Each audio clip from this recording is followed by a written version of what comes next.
Hey there, welcome to Growth Minded. I'm Ed Hayes. My mission is to help people grow to become better versions of themselves through the Growth Minded podcast, exclusive interviews, and personal training.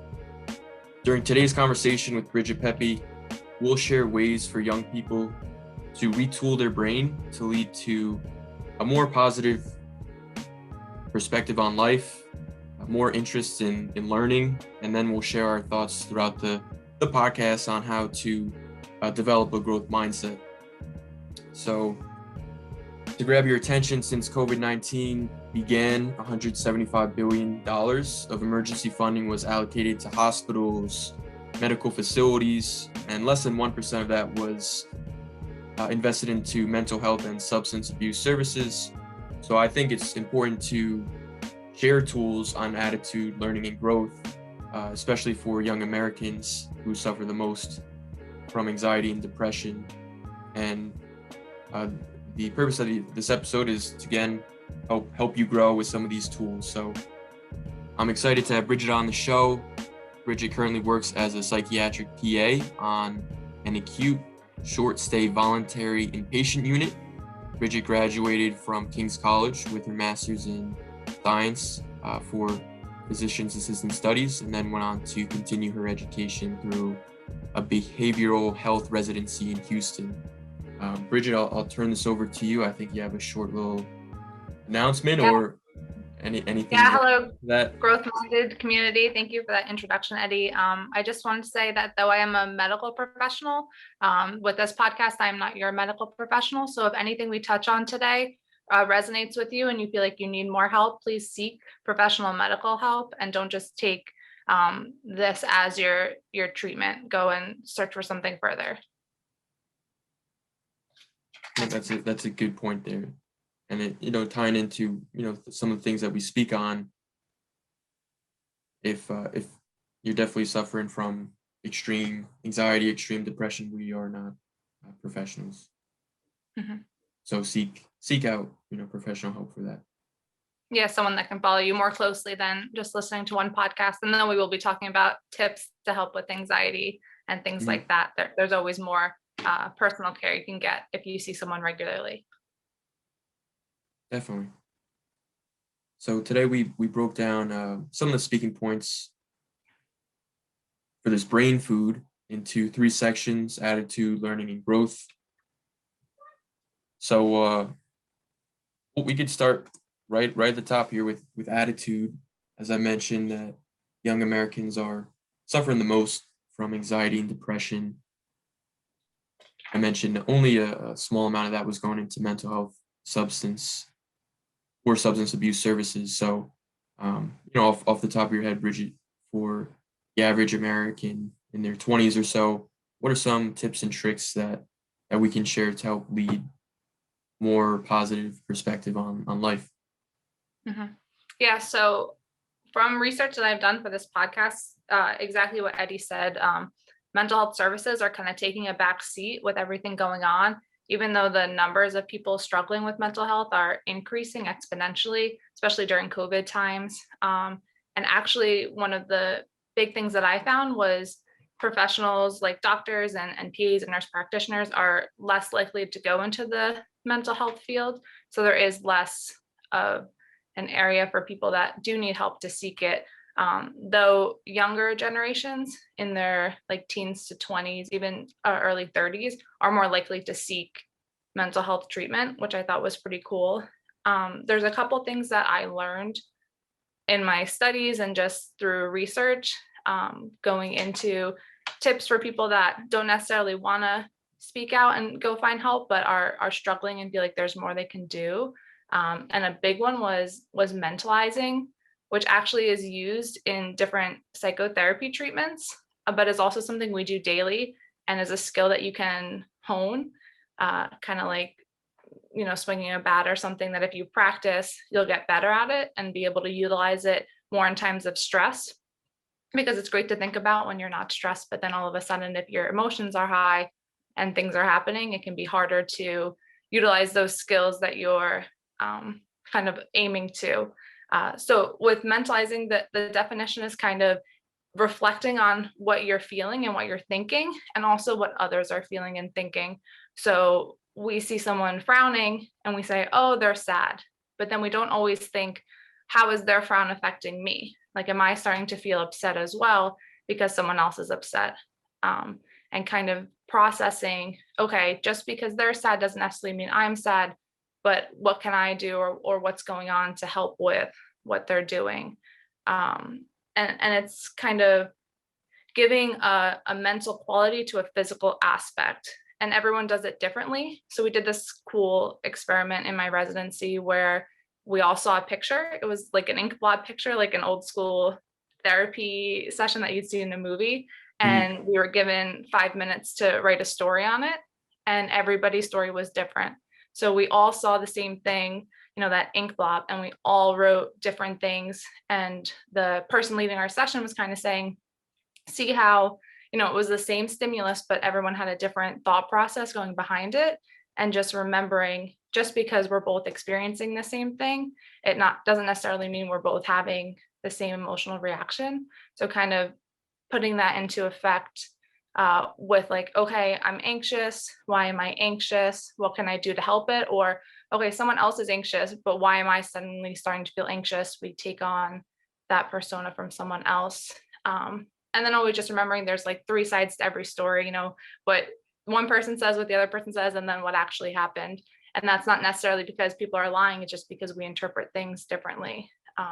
So someone that is feeling anxious because of a test might have like a 3 out of 10 anxiety, but someone else might have a 10 out of 10. And just knowing that both of these reactions are not necessarily wrong. Everyone feels different about things, and knowing that there are processes to rationalize what you're feeling. Yeah, that's great. That was a lot. Explanation of mentalizing there, and I like the example of.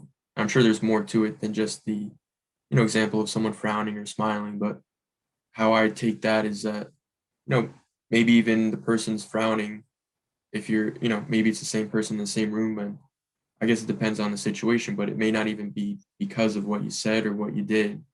It may be something totally unrelated. So I think it's important to be able to kind of detach from maybe from what other people are feeling sometimes, in order to kind of protect your attitude too. That's my 2 cents on that piece. Yeah, I absolutely agree. And not only to kind of avoid feeling those negative emotions from other people, but being able to process your emotions, because, just because you don't feel like this emotion should be happening in that moment, it doesn't mean it's not valid and shouldn't be given attention to be able to process it and move forward with it, so that it's not something that's hindering you from, doing what you wanted to do in that moment, per se. Is mentalizing, like I heard you say, reflecting, does that tie into, like, could mentalizing and like having a gratitude journal, could that coincide with each other, or are those mutually exclusive? No, absolutely. So like I said, mentalizing is just like a broad name we give to kind of uh, interpreting what we're feeling, and interpreting, how we perceive our environment around us. So a gratitude journal is a great way to kind of, okay, I did have negative lows in my day, like some people do a low and a high of the day, but knowing that just because those happened and just because I had that experience today doesn't necessarily mean the whole day was lost. And these are things that, were good during my day. These are things that I'm grateful for, that I have, going for me, that I appreciate, and using that to kind of acknowledge those negative feelings because they are valid, but not letting them control, your overall persona of things. Great. Yeah, the one, just to add on that, the last piece is like, just for a tip that I could share, is like, I've done the gratitude journal for the last few years or so, and for people listening, I think it's super helpful. And one tip that I had is, it may tie into that, is like mental contrasting. So by having that, your life's journal, your life's history of good memories, you can be able to go back over time and say, this summer, this particular day, had a lot of great moments in it. And then I feel that the more you focus on good moments, the more they're in your head, even if you're doing mundane activities. Yeah, and that's my 2 cents on gratitude journaling. Which is a great idea. And to piggyback off of that as well, you talked about keeping positive memories and things that bring you joy at the more forefront of your mind. And I think that's easier said than done type of lesson to take from this, but it's something that you can work on. A lot of my patients and a lot of other specialists in my field, especially therapists, talk about doing daily affirmations and rewiring your brain to go from looking at yourself in the mirror and saying, like, I hate my hair today, or, oh, like this outfit would look better on someone else, or I can't believe I got that answer wrong on the test. I'm so stupid. And changing that to, okay, like, I'm strong, I'm confident, I did a good job, I worked really hard, I'm a good listener, and finding things that you appreciate about yourself and about the way you handle situations and rewiring your brain to almost go to those first, which is something that takes a lot of time and could seem at first stupid. Like, I don't want to look at my mirror and say compliments to myself. It's weird enough getting compliments from other people. But you really do start to see after a while, it becomes easier and, they're true and you believe them, and it helps give you more confidence and give you a positive outlook moving forward through your day. So maybe things that you're grateful for start to become easier to find because you're in that more positive mindset. Great point there. That's something I started doing recently is, each day I'll write that I believe in myself. I believe in, learning, growing, and creating a good attitude, basically. And over time, I've been doing this last few months.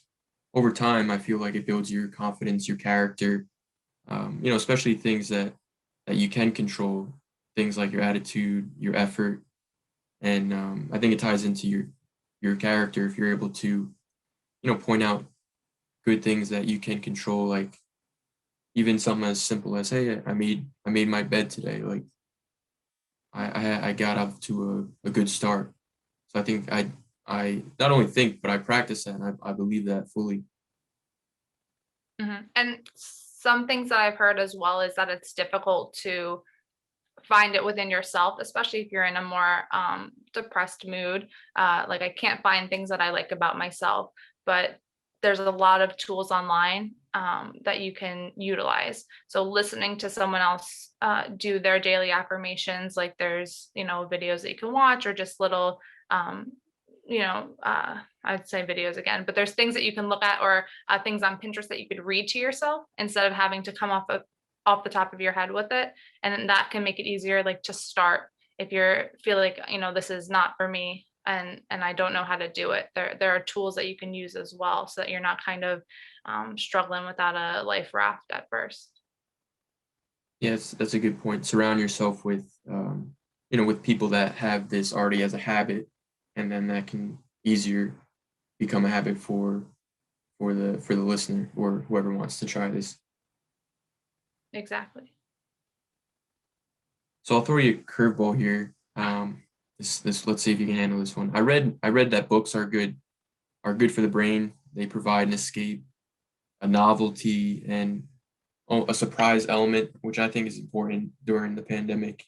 Um, and those three factors, it helps boost your dopamine, which is, I think, dopamine is it gives you happiness in a certain way. So, what's one book that you would recommend to the growth-minded community to read?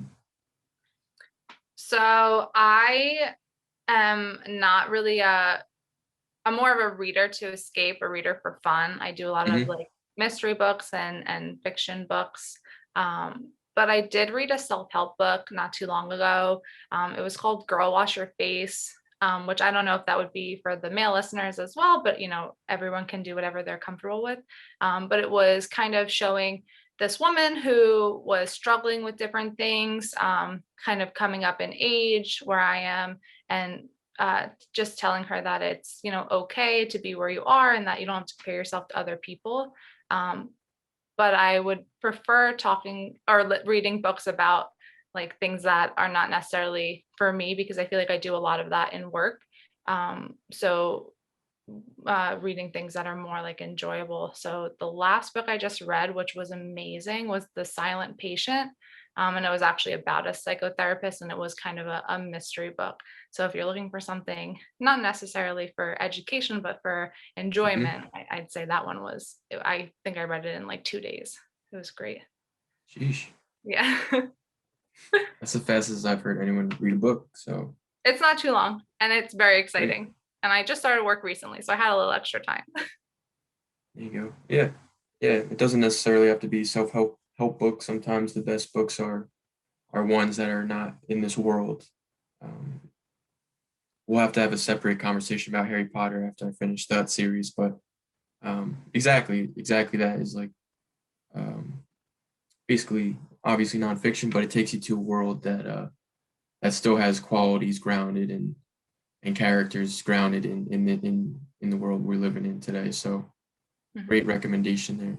And I did do some research on neurotransmitters for this podcast in case they came up. So you were right. Dopamine is happiness. It's the feel good neurotransmitter, but also used for reward and motivation.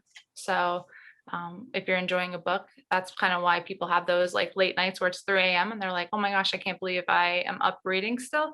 It's because you're enjoying it and you're releasing dopamine. So you're not only feeling good, but you have motivation to keep going. That's pretty cool. Mhm. One interesting thing I read on dopamine is that sometimes our biggest dopamine rushes come from when we try something new and it turns out well, it turns out good for you. So it could be, you know, texting someone or going up and talking to, a new person that you haven't seen or talked to before, and then having it turn out in your favor. So it's like some of those unexpected results that help boost your dopamine the most. But that was just something I remembered offhand on that. So yeah, that's Yeah. pretty cool. I don't necessarily know any of that, but it makes sense. And the other thing I know mostly dopamine is exercise. It's released a lot during exercise. So talk about like endorphins, and you get that runner's high, which makes you feel really good. But dopamine's also released, and that is also a feel good neurotransmitter. So exercise is always great. I don't know if we'll talk about that more later, but there's a lot of like science behind helping with anxiety and depression, like behavioral activation instead of kind of being more sedentary, which we see a lot with the phones. Mm, yeah, good point. Yeah, I'm sure later in the conversation it may come up again. And then I also saw a note that you had regarding a wandering mind versus an unhappy mind. Can you elaborate on that? Yes, I can. So that was actually goes back to mentalizing, which I talked about earlier. And it was when I had my first class on mentalizing, they talked about this study. So it was Harvard psychologists, Killingsworth and Gilbert. They did this pretty interesting study where they said, if we're present in the moment, are we happier than if our mind is wandering? And what they would do is I had so many people join this application on their phones, and during the day they would send them a notification, and it would say, okay, what are you doing right now? Is it enjoyable? And then what are you thinking of? And is your thought process pleasant? And they found that even mundane tasks like folding your laundry, if you were present during it and thinking about what you were doing as opposed to having your mind wander, you were happier. So even, excuse me, if you were necessarily thinking about something enjoyable, like being on a beach, or you weren't happier than what you were doing. And let me see, uh, they had a couple of reasons for why they felt this was happening, which I thought were pretty interesting. That your brain goes on autopilot for mundane tasks, even if they're not exciting. So you're not really present in the moment. You're not really thinking about kind of what you're doing, and that makes you more anxious because all of a sudden you're done with something and you're like, okay, like what happened? And I see that a lot with people driving, especially with myself too. Like at night, if you're not really thinking about what you're doing, all of a sudden you're there, and it can be anxiety inducing. The other thing was that um, possibly when our brains go on this autopilot, we're helping with memory. It's like using that time to kind of regulate what's in your mind. And then you have worsening memory because you're not actually focused on what's happening, you're focusing on other things. So those memories are strong, but not what you're doing in the moment, especially like studying wise. People that aren't focused on the studying, and your tip that I read, the Pomodoro, that podcast, with taking breaks and things and letting your mind process what you're learning is huge. Because if you're not really focused and your mind is wandering, then you're not going to know it, and then you're going to feel worse, moving forward, because you're not going to be ready for whatever you're preparing for. That was the biggest thing. The other interesting thing they found was that half of the time people's thoughts were not related to what they were doing. So that was a lot more than I expected. And how like that can then make you less happy. So it's the same thing, it's easier said than done, but it's something to think about now that we have this research. And I know they're doing more, and the application is still available. I don't know it off the top of my head, but you can look up wandering mind is an unhappy mind. That was the study. And they have like things that you can do to help refocus yourself to the moment. Pretty cool stuff there. I guess like last week or so, I'll try to do like words of the week, and it was just ordinary because that was the word. Just kind of getting the flow at work and things like that in a good way.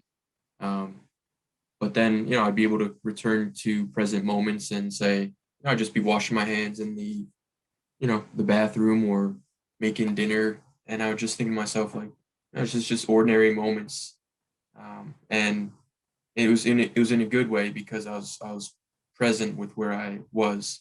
And even now it's like this is an engaging conversation because I'm pretty present, and it's nice to listen and kind of respond in a natural way.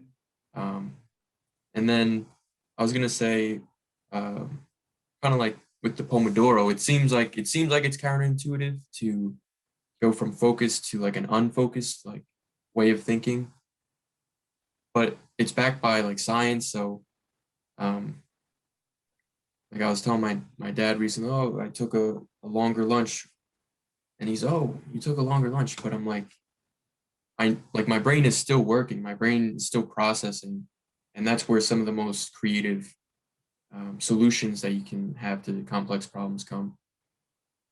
But that's coinciding with the ability to focus too. So I thought that was an interesting article that you provided. So yeah, and you don't want to cool. burn out yourself either.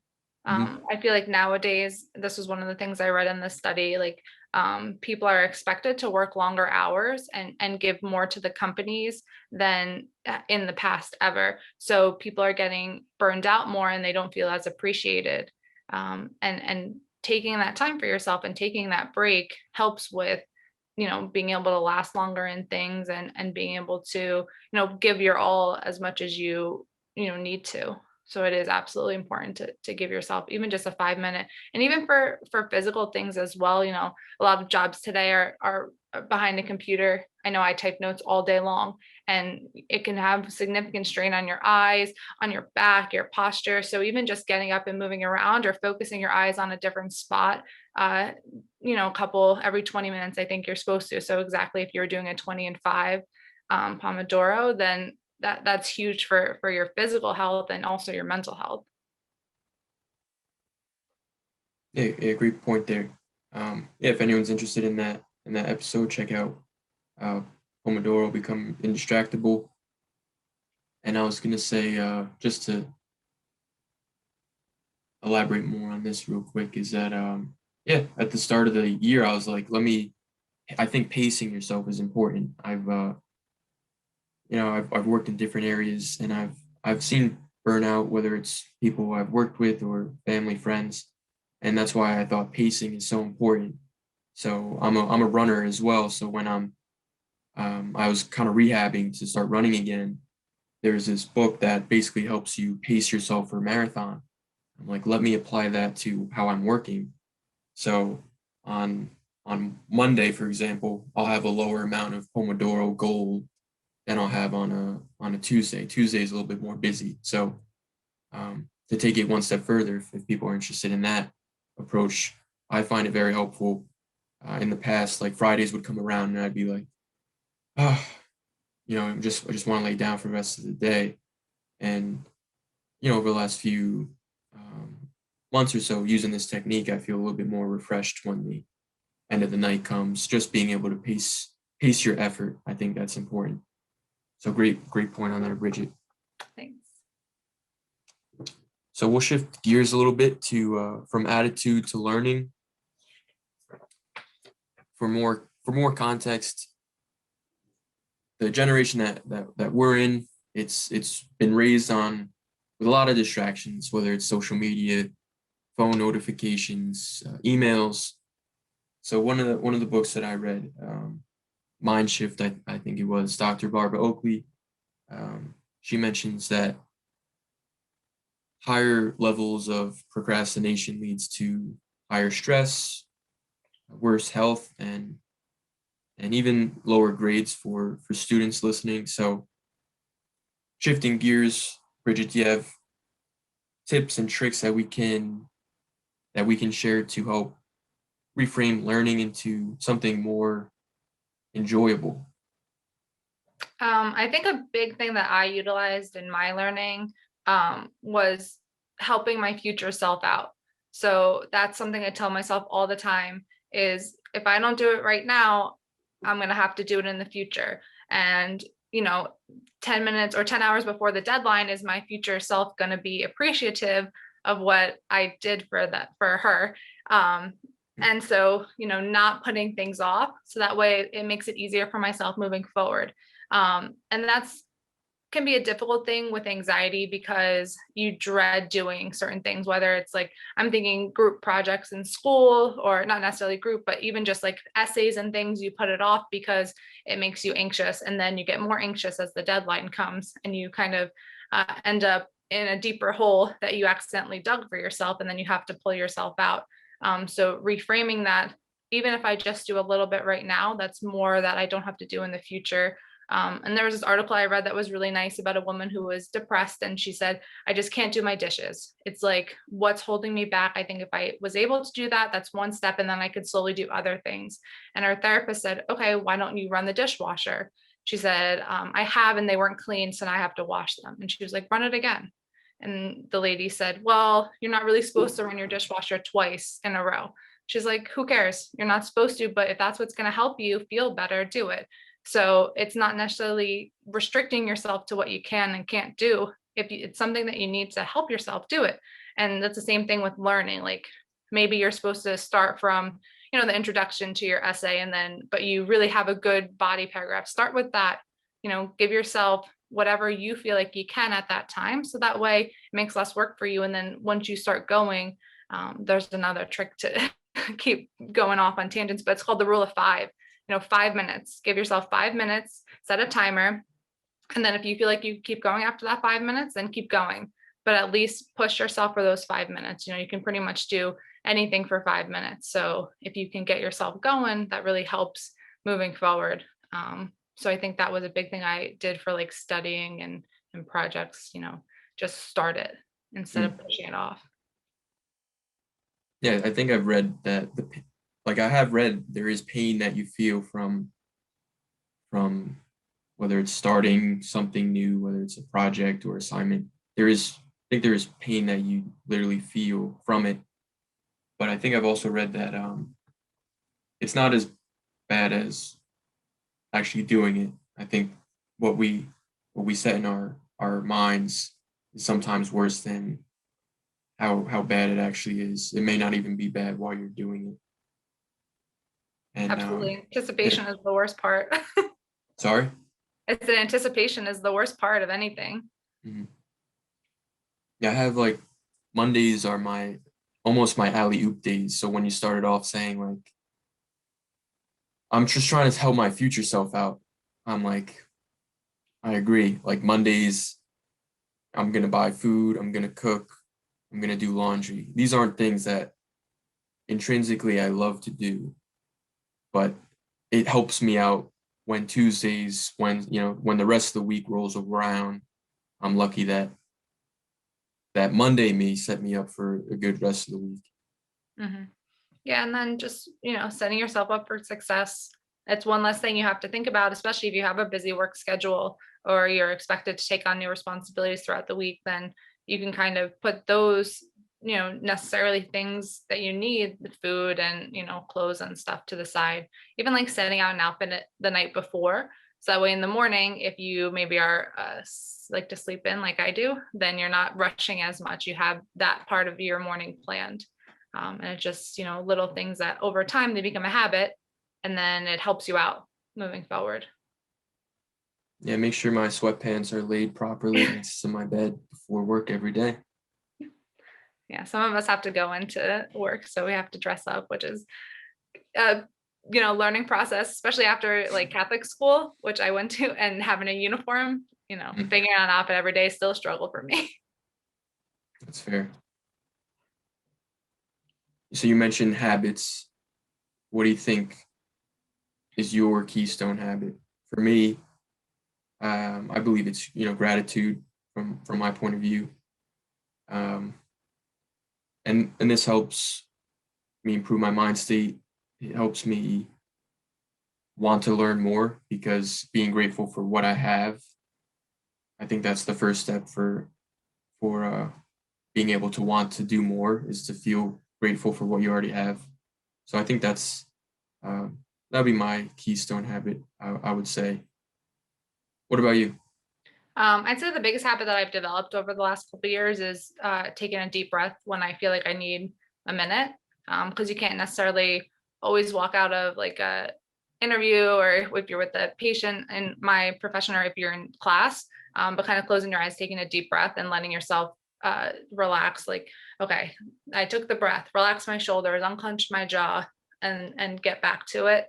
Just giving yourself that, second to regroup has been huge in times, especially if you're like stressed out, because it kind of just resets everything. At least for me, that's what I've been using a lot, and it's a habit I've gotten into. But I do have to watch, because sometimes I sigh when I do it, like a sigh of relief, and that can be interpreted different ways. So that's something I'm also trying to get out of the habit of. A double-edged sword, it sounds Yeah, like. exactly. But it does absolutely help in the moment. Cool. Yeah, I think like meditation is pretty cool too. And what it sounds like you're doing is you're taking a moment to come back to the present, from what you're like saying earlier in the conversation too. Coming back to the present, try not to worry about XYZ, whether it's the same day or weeks, months from now. So I think that's a great point. It's just taking a breath. Yeah, And, preventing yeah, yourself from getting overwhelmed, because things can come at you really fast. And it's hard to, when we talked about mentalizing, I know I keep coming back to it, but it's hard to take stock of everything that's going on when all of a sudden you're bombarded with someone yelling at you, or all of a sudden you're really upset and you can't figure out why, or even the anxiety, and you're like, okay, what's happening? And just taking that breath to then be able to refocus on what you need to do or what's happening, as opposed to letting it kind of rush over you like a wave. It's the way to kind of get yourself back on shore. great. I think we have I would think the youngest listeners of the growth minded community. I think of like my cousin, I think of my neighbor, people who are just in probably, end of high school, starting college. Are there creative ways that you studied in school? For example, uh, I learned about the Pomodoro technique probably my junior year, and that was really helpful because I was able to learn how many hours it took me to get a certain grade. So I would be able to say, oh, I got an A on this. Took me 8 hours over an X amount of period of time. So that was one tip, and then another was like basically, I know the memory palace technique. This is a little bit, it's a variation on it, where it's like you put a concept next to an image, and then you kind of have a story that you can tell yourself from beginning to end. So by the time the paper's laid down on your desk and you gotta start your exam, you already have basically a story lined out for you speak on based on some of the images, and you rehearse it before you go. But those are some of the two ways I tried to be creative with how I studied for school and exams. How about you? I was a big writing things down person. So especially in PA school, you take most of your notes on the computer. And that to me was hard to grasp. I know the younger generation now, especially with Zoom, everything is online and everything's on a computer.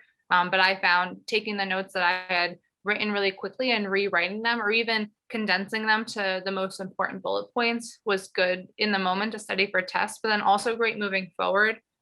Because a lot of the stuff that you learn, you need for the future, not necessarily all of it, but those important things that you feel like, okay, this is either going to carry into next semester or for me into clinical practice that I need to actually know to help my patients, and being able to refer to quick, like one page, this was all the major important things, instead of kind of siphoning through hours and hours of notes that some of them were gibberish because you were just writing it down so fast. And I still even do it today. I have all my notes on my paper because I'm more of I like a physical copy and I like to be able to refer back to it when I need to.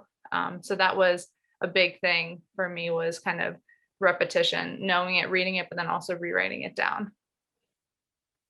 Even before the call, I was like, I think Bridget Pepe is the most prepared, organized guest that I have so far on the show. That was cool. You were just texting me your notes. I'm like, wow, Yeah. this girl's ready to go. Organization is a big thing too, helping your future self out, now, because even some questions wasn't necessarily prepared for, where you can look at your notes and even just my memory is not the best. And I know that. So keeping it written down is something I can refer back to all the time. And there's nothing wrong with that. Yeah. One thing I don't know how good my memory is. Like a good working memory, it's like, what can you keep it? I'm not sure.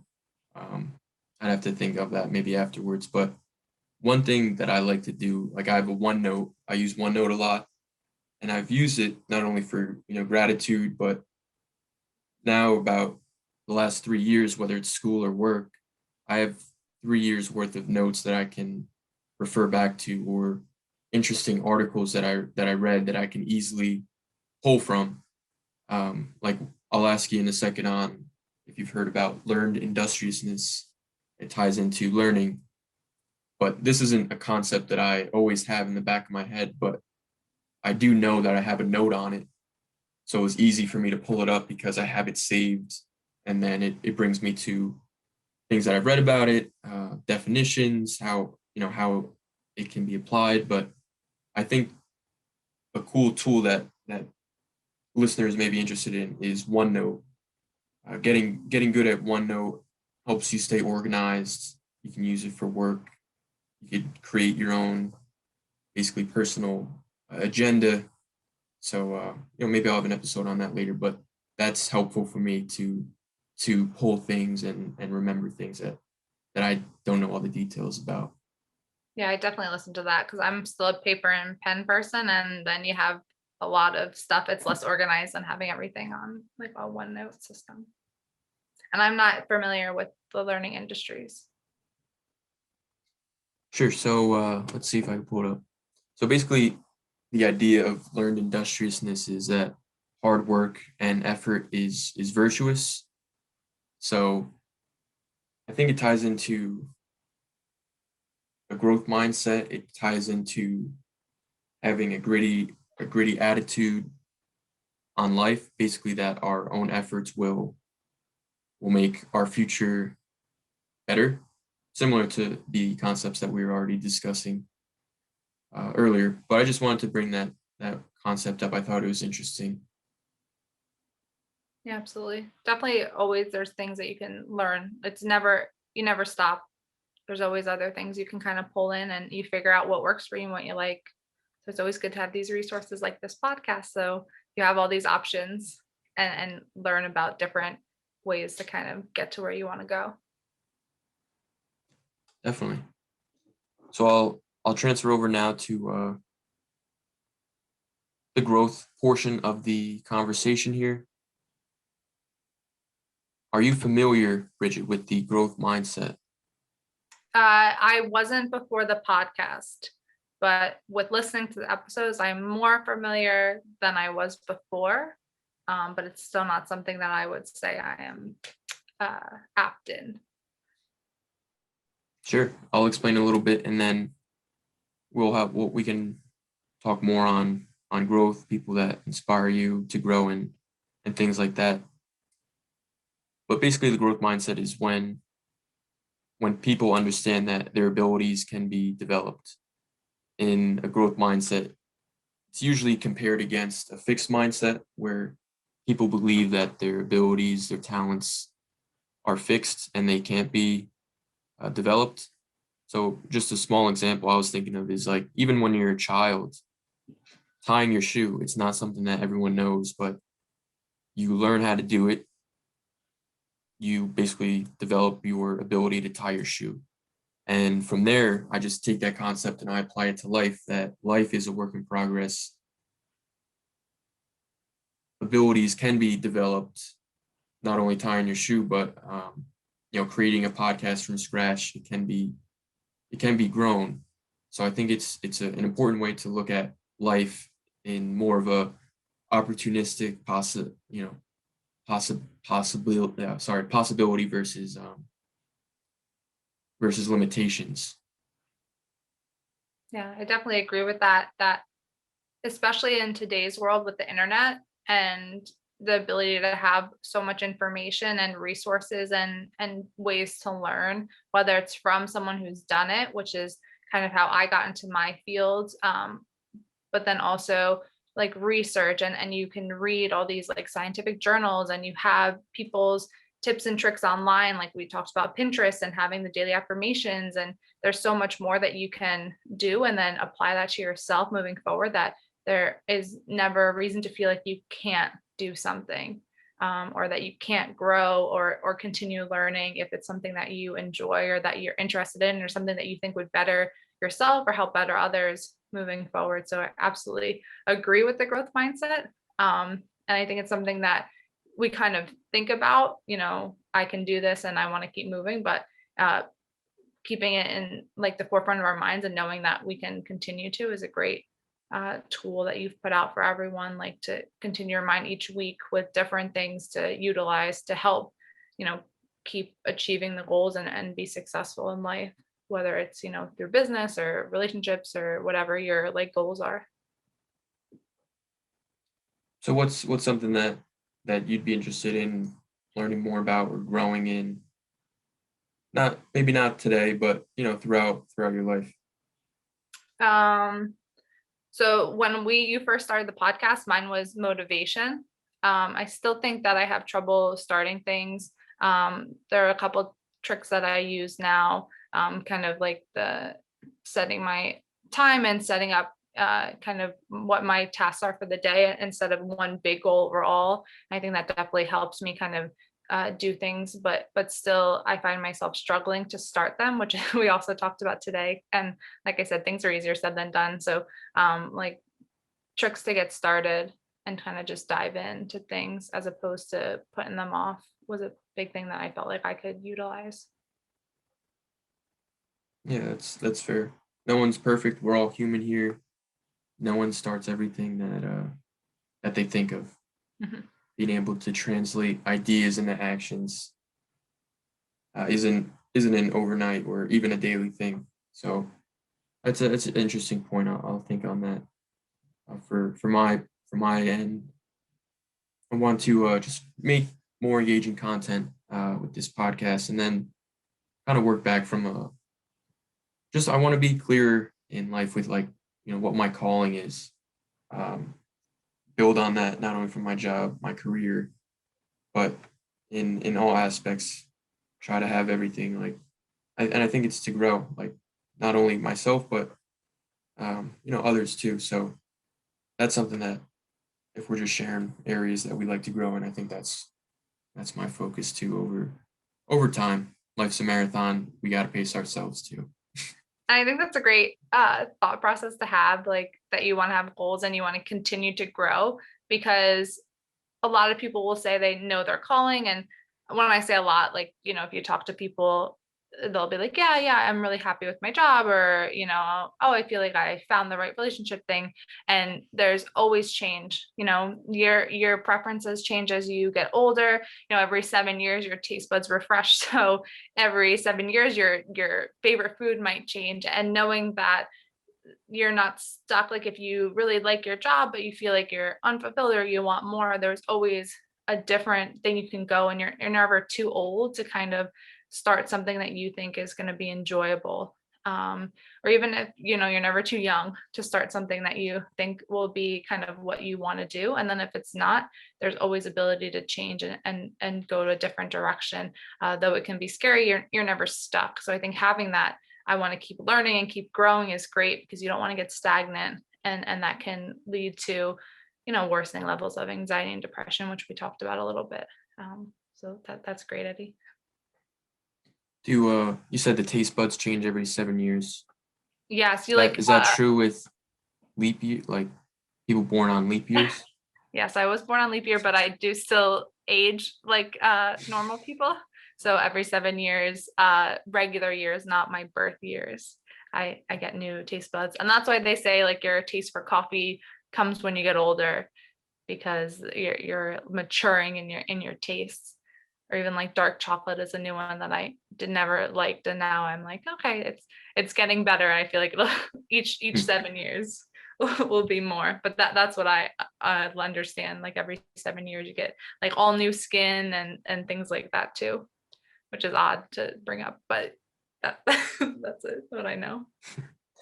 Yeah, I don't know. I can't see myself drinking coffee or enjoying dark chocolate just yet, but hey, we'll see. Yeah, maybe. You're a little younger than me. Well, it depends if we're going against year or Birth leap year. years. Yeah, All right, then you're much older than me. So maybe I'm just mature for my age. could be. So I'll close it out with one last question. Thanks again, Bridget, for joining. You mentioned that there are people out there who can inspire you. So I was just curious, who inspired you to take this career path, and who in your life you believe practices a growth mindset, if it's the same person.